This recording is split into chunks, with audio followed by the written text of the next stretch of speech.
আসসালামু আলাইকুম। নামিদ হোসেন সাইফ আপনাদের সবাইকে স্বাগতম। আশা করি আল্লাহ পাকের অশেষ রহমতে আপনারা সবাই ভালো আছেন। আজ পর্ব একে ক্লাস 8-এর অধ্যায় 11 তথ্য উপাত্ত নিয়ে এসেছি আমরা। তো আজকে তথ্য উপাত্ত আপনারা শিখতে পারবেন। তো এখানে দেখুন একটা অঙ্ক আমি সৃজনশীল আকারে দিয়ে দিয়েছি। আমরা এটা সমাধান করব। তাহলে দেখুন অঙ্ক আপনাদের দেওয়া থাকবে, এরকম দেওয়া থাকবে, ঠিক আছে। এখানে দেওয়া আছে 4 মানে 4, 6, 9, 20, 10, 8, 18, 19, 21, 24, 23, 30। কোন আমরা বলেছে উপত্যকাগুলোকে মানের ঊর্ধ্বক্রম ও অধক্রম অনুসারে সাজাও, ঠিক আছে। তাহলে আমরা এখন সাজাবো। আমি ফার্স্ট আপনাদের বুঝিয়ে দিই। ঊর্ধ্বক্রম হচ্ছে ছোট থেকে বড় আকারে ক্রমানুসারে আমাদের সাজাতে হবে। আর অধক্রমটা হচ্ছে বড় থেকে ছোট আকারে সাজাতে হবে, ঠিক আছে। অর্থাৎ ঊর্ধ্বক্রমটা কি ছোটোর থেকে, মানে ছোটো সংখ্যা থেকে আমরা বড়োর দিকে যাব। অধক্রমটা হচ্ছে বড়োর থেকে আমরা ছোটোর দিকে যাব। তাহলে দেখুন আমরা এখানে লিখেও রাখছি আগের থেকে। ক নম্বরটা যেহেতু করতেছেন, জাস্ট পথে ফোকাসিংটা ইচ্ছে। তো লিখবো আমরা উপত্যগুলোকে, যা যা লেখা আছে তাই লিখবো। মানের ঊর্ধ্বক্রম ও অধক্রম অনুসারে সাজিয়ে পাই। এখানে ঊর্ধ্বক্রম লিখলাম আমরা। ওখানে কী হবে,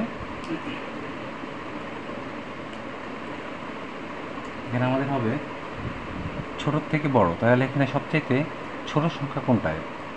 এখানে আমাদের 4 থেকে এই যে 4 থেকে ক্লাস 30 পর্যন্তের মধ্যে ছোট সংখ্যা হচ্ছে 4ই।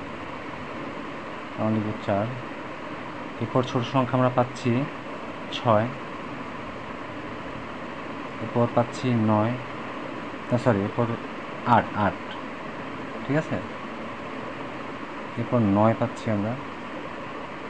এরপর আমরা পাচ্ছি 10 পর আমরা দেখতে পাচ্ছি আছে এখানে 18, এরপর 19, এরপর 20, এরপর এখানে দেখতে পাচ্ছি 21, এরপর 23, 24 এবং সবার লাস্টে 30, ঠিক আছে। অর্থাৎ আমরা ঊর্ধ্বক্রম মানে হচ্ছে ছোটোর থেকে বড় আকারে সাজালাম, আর অধক্রমটা হচ্ছে বড় থেকে ছোট আকারে সাজাবো। কিন্তু আমাদের এটা করাই আছে, আমাদের সেটা উল্টোটা করলেই হয়ে যাবে। অধক্রমটা কী হবে, বড় থেকে ছোট, অর্থাৎ 30 আগে লিখবো, তারপর 24, তারপর 23, 21, 20, 19, 18, 10, 9, 8, 6, 4, ঠিক আছে। আমাদের কি ঊর্ধ্বক্রম ও অধক্রম দুটো আমাদের জানা হলো, ঠিক আছে। এরপর আমরা খতে চলে যাই। খতে বলেছে কি, শ্রেণীব্যাপ্তি 5 ধরে গণসংখ্যা নির্বাচন সারণী তৈরি করো, ঠিক আছে।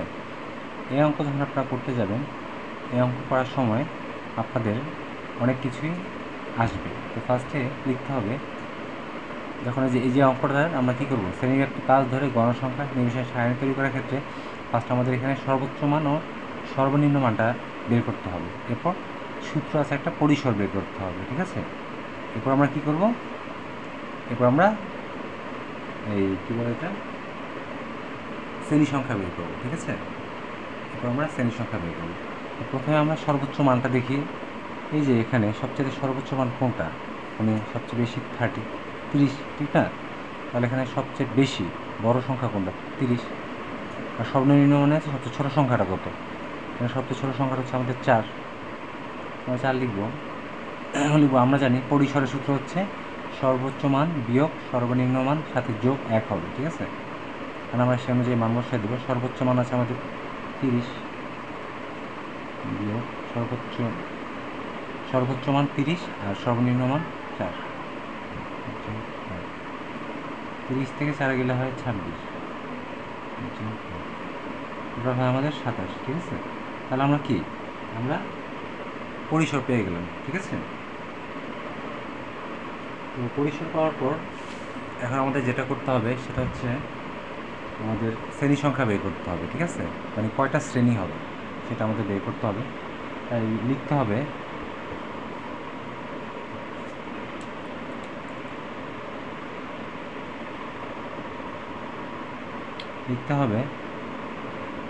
শ্রেণী ব্যাপ্তি 5 ধরে, এখানে 5-এর জায়গায় 10ও আসতে পারে, এখানে 5-এর জায়গায় 10ও লিখতে পারে, ঠিক আছে। অথবা কিছু নাও থাকলে, মানে কিছু নাও লিখতে পারে, আপনারা 5 ধরে করবেন তখন। আর যদি 5 বলে 5ই ধরে করবেন, 10 বললে 10 ধরে করবেন, ঠিক আছে। তো শ্রেণী ব্যাপ্তি 5 ধরে শ্রেণী সংখ্যা হবে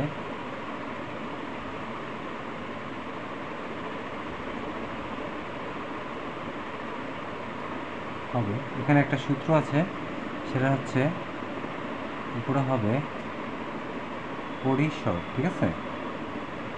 উপরে হবে পরিসর, নিচে হবে শ্রেণী ব্যাপ্তি, নিচে আমাদের শ্রেণী ব্যাপ্তিতে। হ্যাঁ, তো চলুন পরিসর আমাদের কত পেয়েছি, যে পরিসর পেয়েছি 27, আর শ্রেণী ব্যাপ্তি এখানে 5, তাই 5। তো আপনারা 27কে 5 দিয়ে ভাগ করুন, ঠিক আছে। 27কে 5 দিয়ে ভাগ করলে হয়,